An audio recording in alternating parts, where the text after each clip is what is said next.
Hi friends, ये हमारा प्रश्नावली 1.5 कक्षा 9वीं का गणित, जिसका पाठ 1 है। पाठ 1 का नाम संख्या पद्धति है। संख्या पद्धति का प्रश्नावली 1.5 का ये तीसरा क्वेश्चन है। इसके पहले हमने पिछले वीडियो में हमने आपको 2 क्वेश्चन बता चुके थे। तो इस वीडियो में हम पढ़ने वाले हैं तीसरा क्वेश्चन। तीसरा क्वेश्चन में क्या दिया है, आइए देखते हैं। आपको याद होगा कि पाई को एक वृत्त की परिधि मान लीजिए। परिधि मान लीजिए, ब्रैकेट में दिया है, मान लीजिए सी, और उनके व्यास मान लीजिए डी के अनुपात से परिभाषित किया जाता है, अर्थात पाई बराबर सी बाई डी। देखो, इस पे आपको फोकस करके रखना है। पाई बराबर क्या दिया है, सी बाई डी, अर्थात पाई बराबर परिधि बटे व्यास है। यहाँ यह इस तथ्य का अंतर विरोध करता हुआ प्रतीत होता है कि पाई अपरिमेय है। इस अंतर विरोध का निराकरण आप किस प्रकार करेंगे? देखिए दोस्तों, इस क्वेश्चन को पढ़कर आप शायद कम ही समझ पाए होंगे, क्योंकि ये जो हिंदी लिखा है इसमें शुद्ध हिंदी इस्तेमाल किया है, जिससे समझने में थोड़ा दिक्कत होती है। तो आइए हम आपको समझाते हैं कैसे इसे हमें समझना है। तो देखिए, हम लोग हल करते हैं। देखिए, यहाँ पर शुद्ध हिंदी लिख दिया, इसीलिए थोड़ा हमें समझने में दिक्कत होती है। लेकिन दोस्तों, अगर हम कोशिश करेंगे तो कोई चीज़ भी आसान हो जाती है। तो देखिए, इसे समझने की कोशिश करते हैं। क्या लिखा है हमारा इसमें? देखिए, कहना क्या चाहता है, जो हमारा पाई है, पाई का मान जो आप वृत्त पढ़ते होंगे तो वृत्त में पढ़े होंगे, वृत्त का परिधि क्या होता है, 2 पाई आर होता है। 2 पाई आर होता है वृत्त का परिधि। वृत्त का जो एरिया होता है, अर्थात एरिया ऑफ सर्कल, अर्थात वृत्त का क्षेत्रफल, वो 2 पाई आर स्क्वायर होता है। क्या होता है? पाई आर स्क्वायर होता है। वृत्त का परिधि ये होता है, वृत्त का क्षेत्रफल ये होता है। लेकिन आपको ये पाई बराबर क्या दिया है, परिधि बटे व्यास दिया है।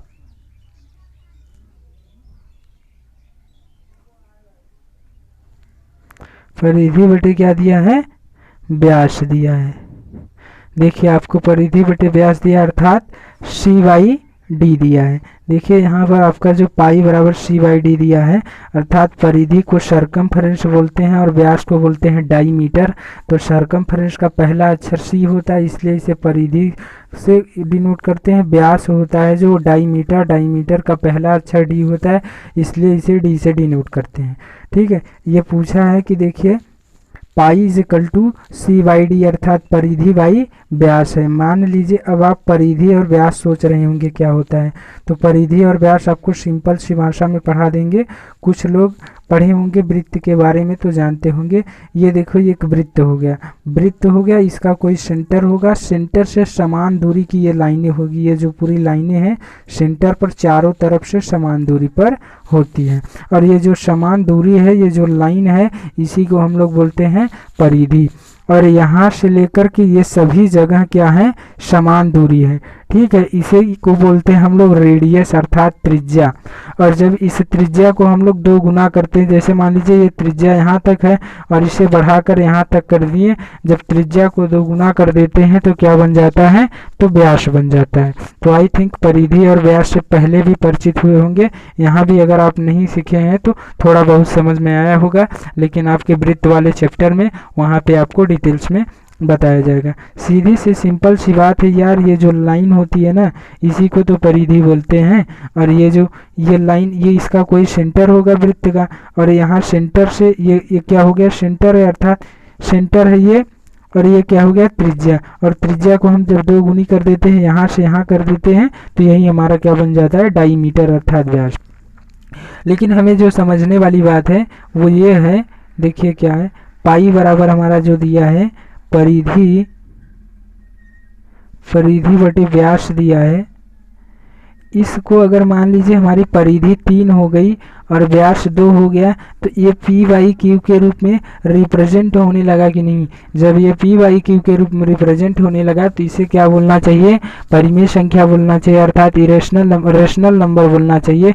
तो इसे फिर भी हम लोग अपरिमेय क्यों बोलते हैं, यही बात यहाँ पर हमें अच्छे से इसे समझाना है। तो आइए यही बात हम समझेंगे कि पाई को अपरिमेय कहते हैं, लेकिन यहाँ पर पी वाई क्यू के रूप में दिख रहा है। क्यों कहते हैं अपरिमेय और क्यों पी वाई क्यू के रूप में है फिर भी परिमेय नहीं कहते हैं। तो देखिए जब ये पी वाई क्यू के रूप में हो गया तो ये परिमेय हो गया, लेकिन आपको पता होगा कि जो ये परिधि होती है, आइए हम आपके अपने स्केल पर चलते हैं, अपने स्केल पर आपको कुछ दिखाएंगे। देखिए दोस्तों, तो हम आपको स्केल पर अपने दिखाते हैं। जैसे मान लीजिए यहाँ से यहाँ तक आपको दिख रही होगी ये 0 1 2 3 4 5 आपको लाइन ये दिख रही है। लेकिन आपको पता है कि अगर हम आपसे कहें 3 और 4 के बीच में 10 लाइनें हैं तो आप बोलोगे 3 और 4 के बीच में 10 लाइनें हैं। लेकिन अगर हम आपसे कहें कि 3 सेंटीमीटर का लाइनें खींचो, देखो 0 से 3 सेंटीमीटर यहाँ है तो ये क्या हो गया 3 सेंटीमीटर, तो आप 3 सेंटीमीटर का लाइन इस तरह खींच दोगे।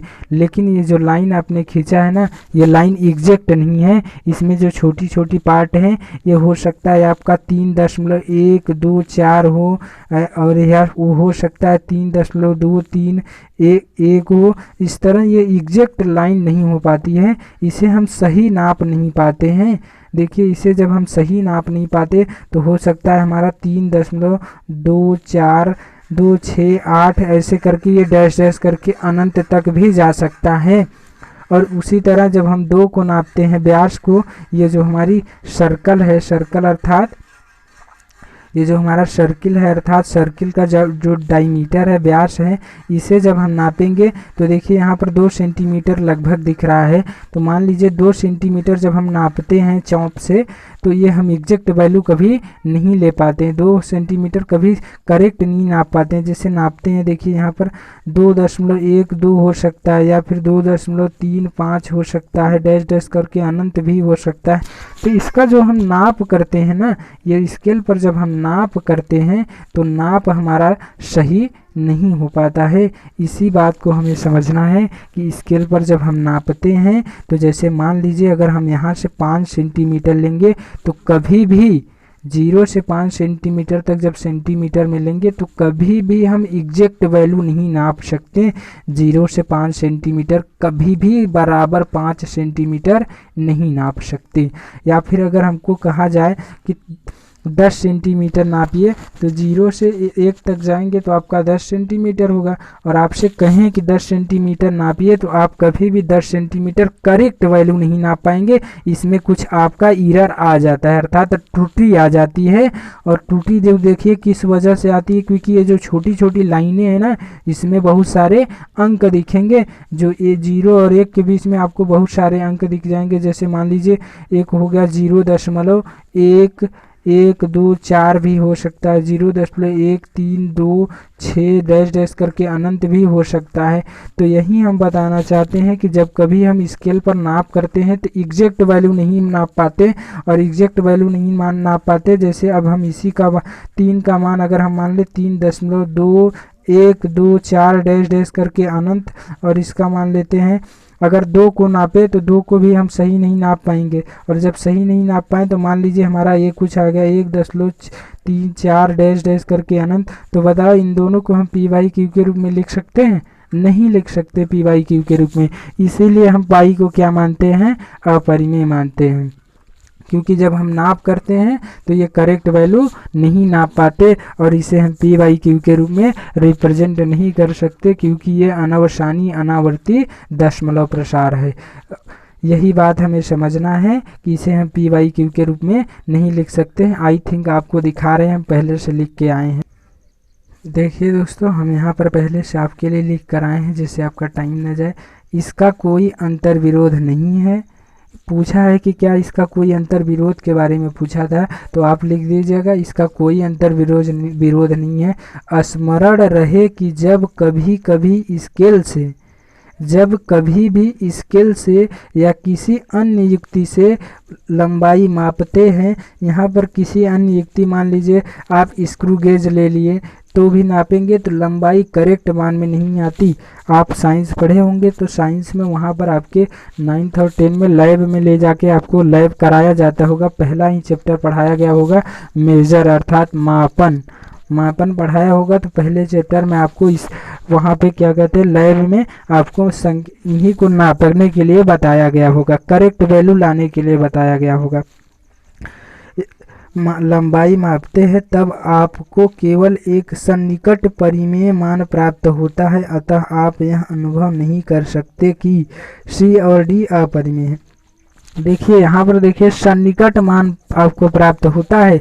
सन्निकट का मतलब होता है लगभग में प्राप्त होता है, करेक्ट नहीं होता, परिमेय मान प्राप्त होता है।